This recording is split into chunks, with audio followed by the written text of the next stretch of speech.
All right, my little man. Here we are, another week of camera talk. What are we looking at this week?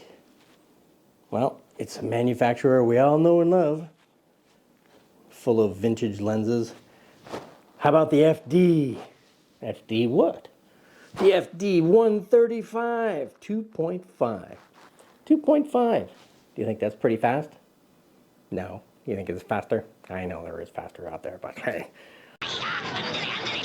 We only got the 2.5, so that's what we're going to deal with this week. So, is it any good? Is it any good? Well, you think so, right? Well, let's find out together, right? So grab yourself something to eat or drink. Get yourself comfortable. Action! And let's get it on. Here I am, Vietnam. This is Camera Talk with Dr. Scott and Dylan. That's right, Dylan and I back for another episode of Camera Talk, and this week we're back to Japan. That's right, buddy. One ticket to Tokyo, please. Back to Japan, because that's where Canon's headquarters is. Now, of course, do they actually make their lenses in Japan? Well, maybe they used to, but not anymore. Now they make them with their next door neighbors, the Chinese.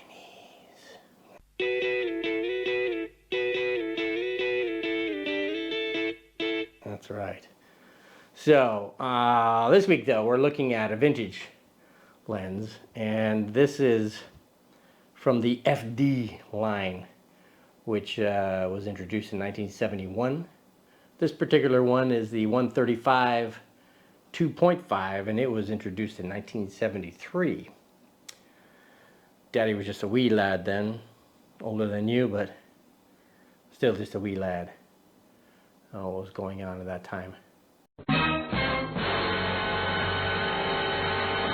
Maybe 73. That would be like grade 3, grade 2, grade 3, something like that. Anyhow, back when they used to make these things solid as a rock, I mean, this thing's like a brick. You could throw and knock somebody in the head with it and do some real damage. Put them to sleep for a while. Yeah.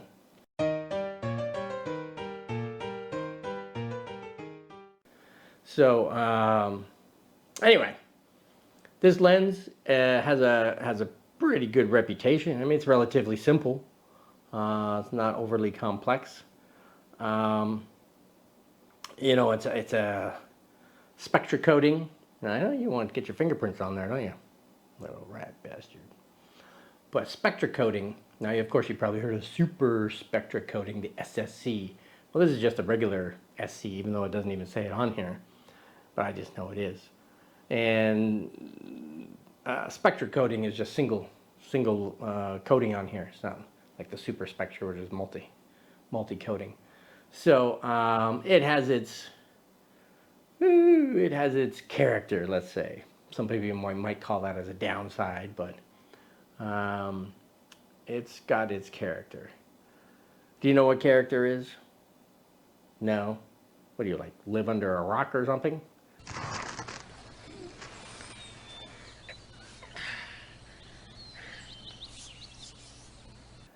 They don't teach you that in preschool. Well, the character, of course, are considered what we would call today flaws in the design, and that's what the single coating leads to. And it's, you know, that's why you need to use a hood with this if there's, you know, all kinds of light around and everything, because it'll lead to veiling, you know, a glare in your photos that you're not going to want there. Maybe you do. Maybe for artistic reasons you want it to flare. Deal with it. Okay, and you're welcome. But I mean, the veiling is something that'll happen when the light gets in the wrong angle, so to speak.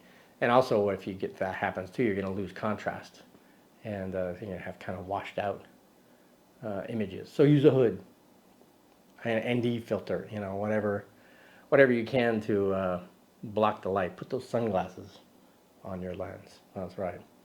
It's a relatively simple design. As I said, it's 6 elements in 5 groups. Its close focus is not all that exciting. You know what its close focus distance is? 1.5 meters. What? No. Wow, that's quite a distance. Yeah, it's almost like from us to the camera away. It's longer than that, but 1.5 is a shorter distance, and I'll show you when I try to focus in on the nameplate, which I'll do in a second. It's got 8 blades, so that's nice. You know, most of the Japanese manufacturers of the day, including Canon, were using 6 aperture blades, but this one's got 8. Now this is before companies were using curved aperture blades, so they're straight. So you stop down and you're going to end up with the nut-shaped bokeh balls. We don't like our bokeh balls nut-shaped, do we? No, we like them round. Yeah, round bokeh balls. Say, everybody haven't seen my balls.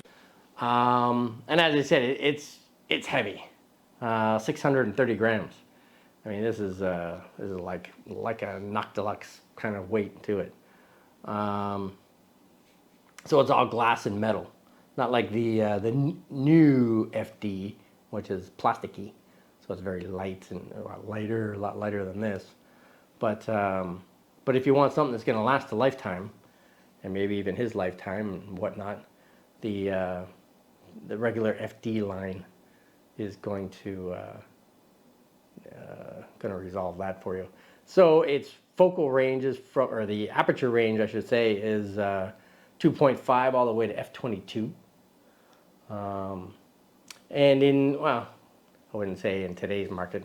When I bought this, which was a few years ago, it was 125 bucks.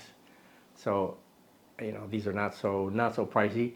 The f3.5 is going to be a lot cheaper for you if you're into this focal range. You know, the 135s are great for distance or great for portraiture, which I tend to lean towards myself. So the 135s are great for that.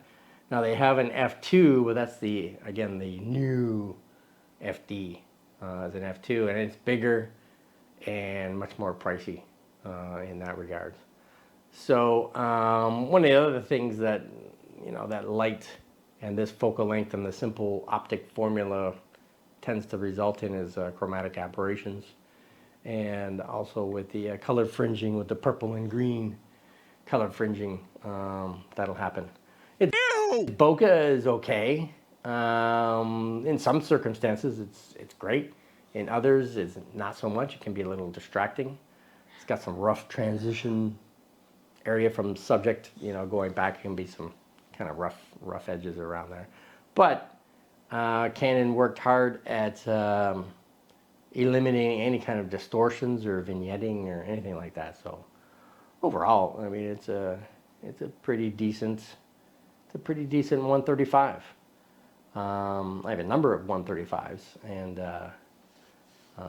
some of them are pretty cool. Now it has a built-in hood, so as you can see, adds an extra, I don't know, maybe I would say 6-7 centimeters length. That's what she said. To the hood to keep the light out, so to speak. So why don't we give them let's give everybody a sample of that. Don't fall off. Sit yourself up straight there, mister. Hold yourself there. Daddy has to put the lens on the camera.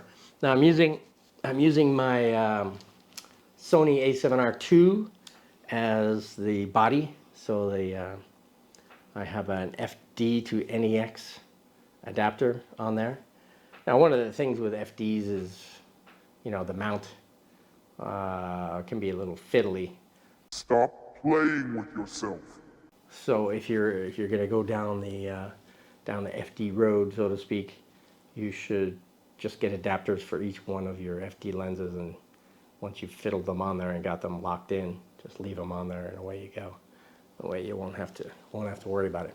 So let's let's do 2.5 and show these guys what it looks like from, like I said, we're about 1.75 to 2 meters away, so to speak.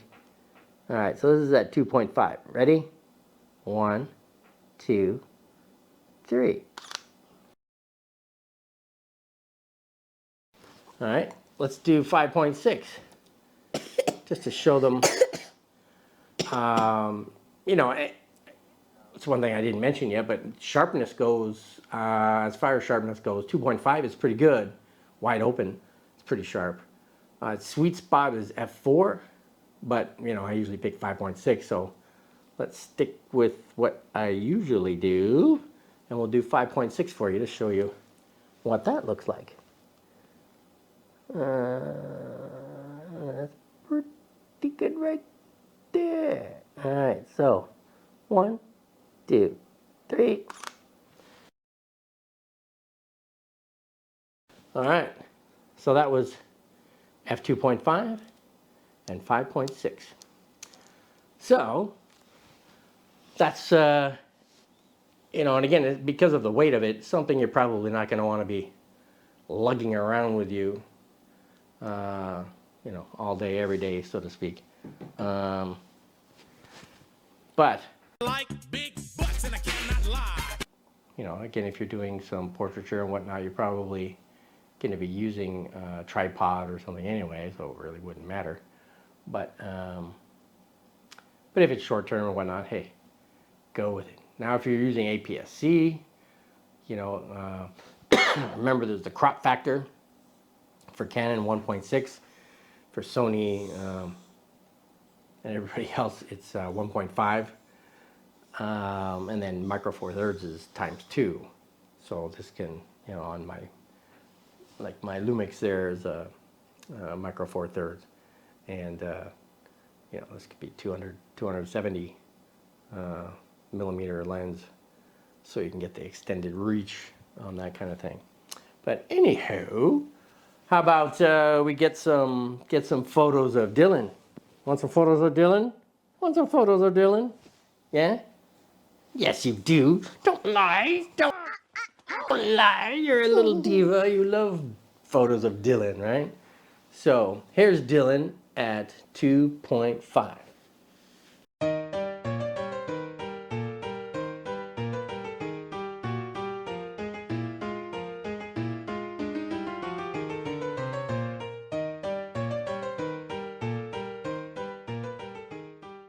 Uh-huh.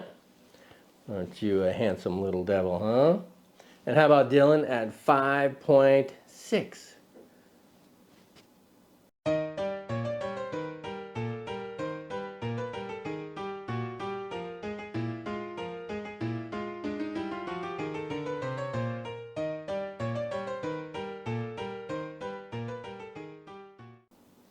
That was the lamest point I've ever seen. How about our random crap? We need to show some random stuff, right? Of other things other than Dylan that this lens can take photos of, you know, outdoor things. You know, rainbows and butterflies and bunny rabbits and caterpillars and flowers. At least I know there's flowers on this one. Other people other than Dylan. And trees and telephone poles. Yeah. Stuff like, exciting stuff like that. So here's some random stuff at F, whatever. It's a variety.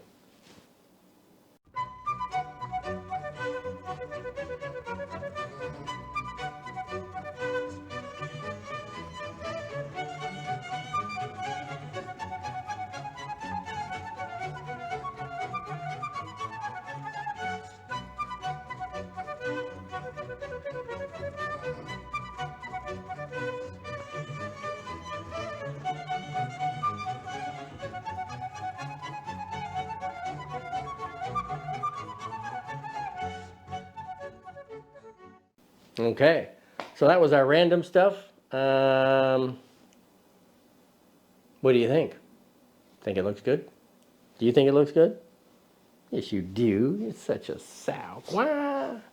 I mean, it's big liar in Vietnamese. So, Can we recommend this lens? Yes. Yes.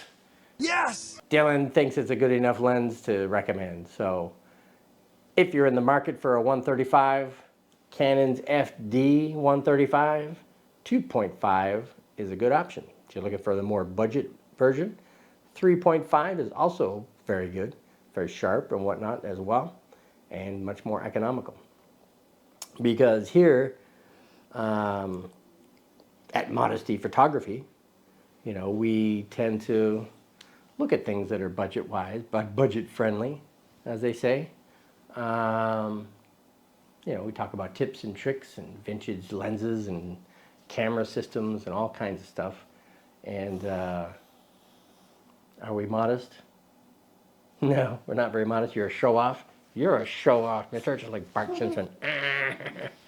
And yeah, so at Modesty Photography, we're all about this kind of stuff. Don't play with my face. Get out of here, Mr. Distraction. Turn sideways. Turn this way and face the camera. So, how about our little plug for Luminar?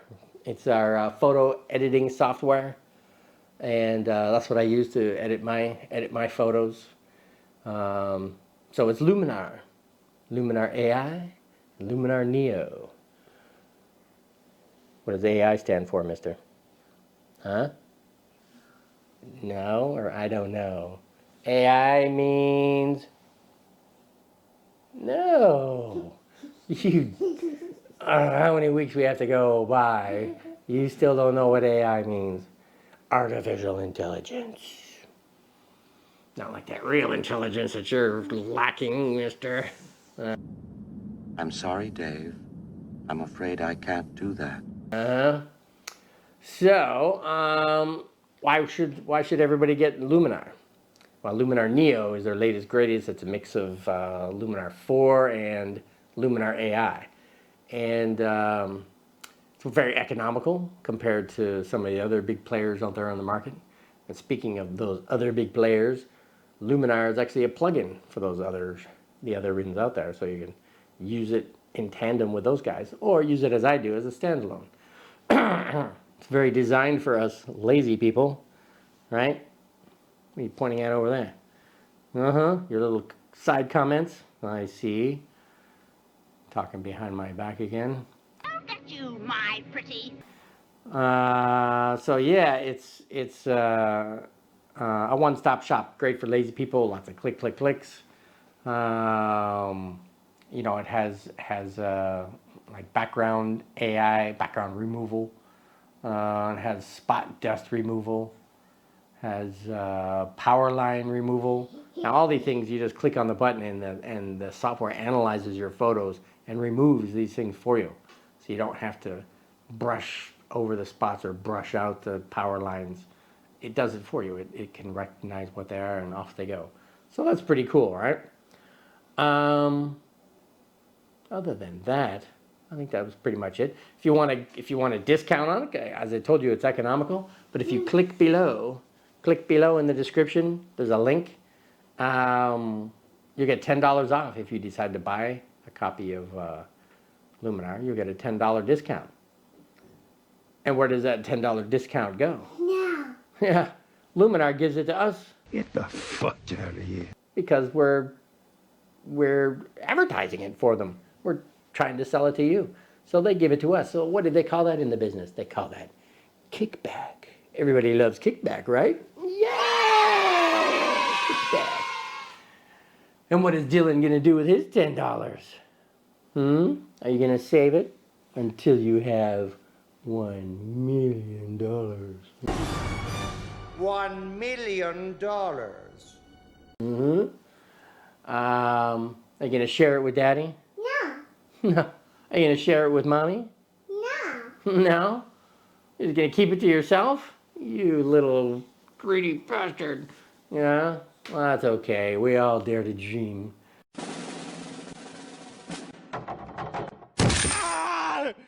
So, anyway, get yourself a copy of Luminar. Other than that, how about we get people to support our channel, right? You support our channel, it gets more exposure out there, exposure for Dylan. He needs more exposure. He needs more fans. So how about you subscribe? Uh-huh. How about this side? So you can subscribe. Uh-huh. And your two fingers, my two fingers, subscribe. Yeah. Excellent. And if you subscribe, well, everything's great for us. And you get to see our postings every week. Every Friday we post these. That's Friday Vietnam time. So that could be the day before our time, or it could be the day after our time, or it could be the same day our time. That's weird. It's like a weird time warp thing. Remember that song, The Time Warp? No. Doing the time. How about also a thumbs up? If you give us a thumbs up, we'll give you a thumbs up. Because we have the thumbs up girls, right? Thumbs up. Do do do do do do do do do do do. Thumbs up.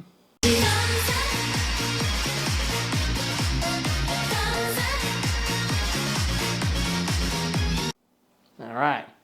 Good boy. Yeah, they're kind of cute, aren't they? Yeah, you like that. You like that blonde one. Yeah, baby. Daddy thinks she's not bad either. So, anywho, well, thanks for dropping by. Thanks for putting up with us and our kind of weird ways of doing YouTube videos. Thanks for subscribing. Thanks for the thumbs up again. Thanks for getting yourself a copy of Luminar through our link below in the description. Thanks for giving us that $10 that you're saving. Thanks for dropping by. Thank you for everything. And thank you for just being you. And why should we thank them? Because you belong here. And where do they belong, Dylan? What's the name of the show? This was Camera Talk with Dr. Scott and Dylan. Yeah. All right. So thanks for everything. And we'll see you in next week's video, right? All right. So stay safe, stay cool, stay warm, depending on, it might be winter for you. Here in Vietnam, it's like 30 degrees out. There is no winter for us. So anyhow, are you ready to say bye-bye? Bye. All right, bye-bye. Here I